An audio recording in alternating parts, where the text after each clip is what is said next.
I think we're recording. Ahoy, everybody. We're going to do chapter 2. If you see behind me, if I move my head real quick, there's a mirror. Look at that. That's weird, right? All righty. So, chapter 2 of Gary Paulson's The Voyage of the Frog. If you notice, this time we have ocean background sound. He wasn't sure how long he sat, crying silently in the cockpit, but it was probably at least half an hour. It was late afternoon, and a commercial fishing boat came into the harbor, which caused the gulls to flock in the back of the boat, looking for the bait the crew would throw over the stern after they docked. The sound of the gulls wheeling and squawking wildly caught David's attention, snapped him out of it, and he shook his head again and he stood. He removed the 3 boards that dropped in the rear slot of the main cabin door, so that it was not only open at the top, but the rear as well, and he swung down into the boat.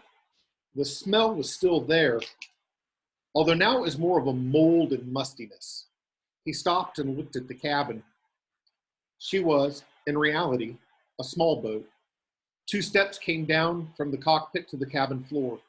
Directly in the middle, in front of him, was a table with a drop leaf on each side. On each side of the boat, facing the table, was a bench with a cushion, which could also be used as a short bunk. Up front, peeked into the bow, was a double bunk filled with bags full of sails, 6 of them. To his right and back under the cockpit was a single bed, what Owen called the captain's bunk. And to the left and under the cockpit was the storage area. David wedged the small box he held onto the shelf above it. Under all the bunks, except the forward double ones, were bins for more storage.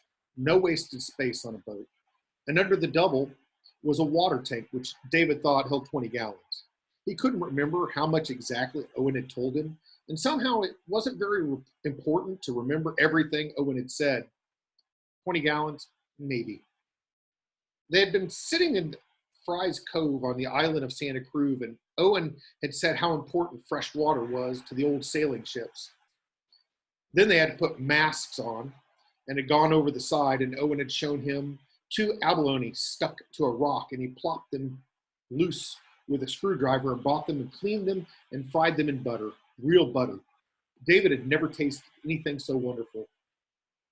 Memories. Somehow the good ones cut the worst. The sweeter the memory, the more it hurt. Stupid how that worked. He shook his head again and looked to the boat. Down to his right, there was a small sink and alcohol stove, and on the left, a stand with drawers in it and a tiny cutting board on top. And that, he thought, was that. 7 feet wide at its widest, and maybe 20 feet long inside, if you counted the storage space under the cockpit.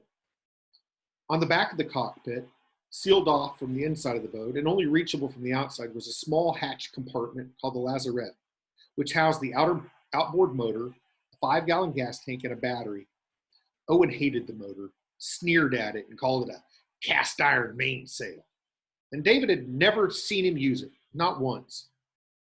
Over the front bunk, there was a forward hatch, and he stepped past the table and propped it open from the inside. Air immediately began moving through the cabin, and the mustiness seemed to disappear at once. He moved back to the rear and stood so that his head was out the top of the door hatch. The cabin's ceiling was only 4 feet 6 inches high, and looked around at the rest of the boat. Something in him made David want to know all about the frog, some drive he did not understand, and he suddenly realized that it was the memory of Owen causing it. Owen had been so close to the boat that knowing the frog, knowing all there was about her, was like seeing Owen again somehow. Owen had cared about how the boat sailed more than about how she looked, and that's why the frog had 6 sails, even a spinnaker and a tough little storm trysail. And nowhere on the boat was there a cute little decal with one of those quippy sayings like, "The captain's word is law," or "Marriages performed on this boat are good for the duration of the voyage only." To top off the boat, the outside looked like Owen as well. She was all business, stretching from the front pulpit to the back station, and all around the frog were stainless steel lifelines rigged in stout stainless steel posts.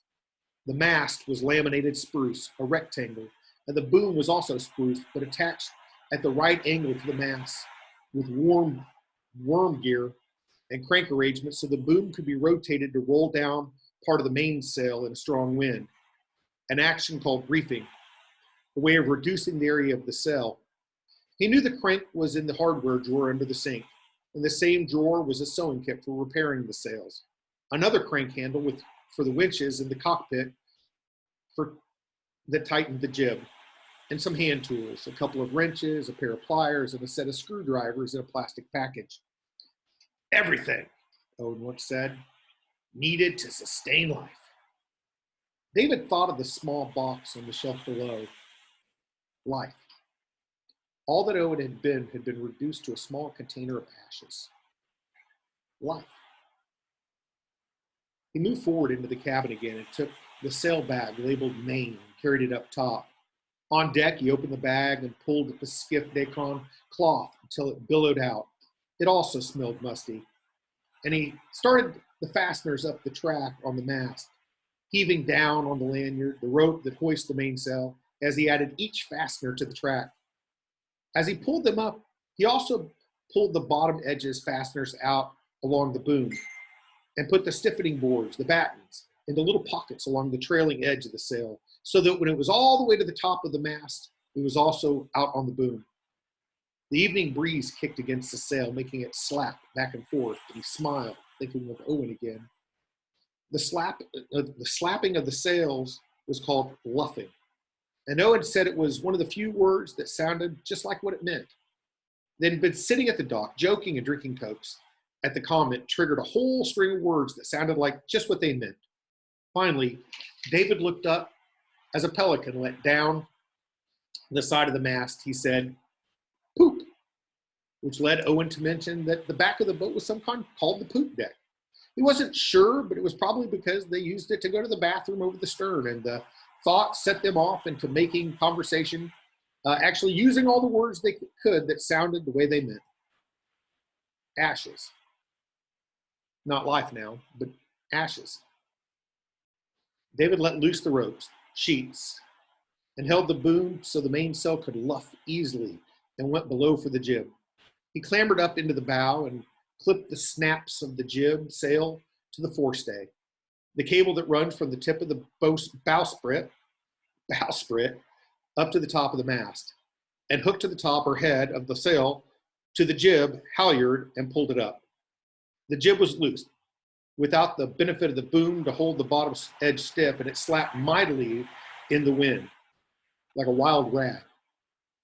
Now the boat was all noise, the wind luffing in the sails and the boom slamming back and forth, and the sails popping and the ropes whipping and clacking, and the halyards slapping against the mast, whop, whop, whop.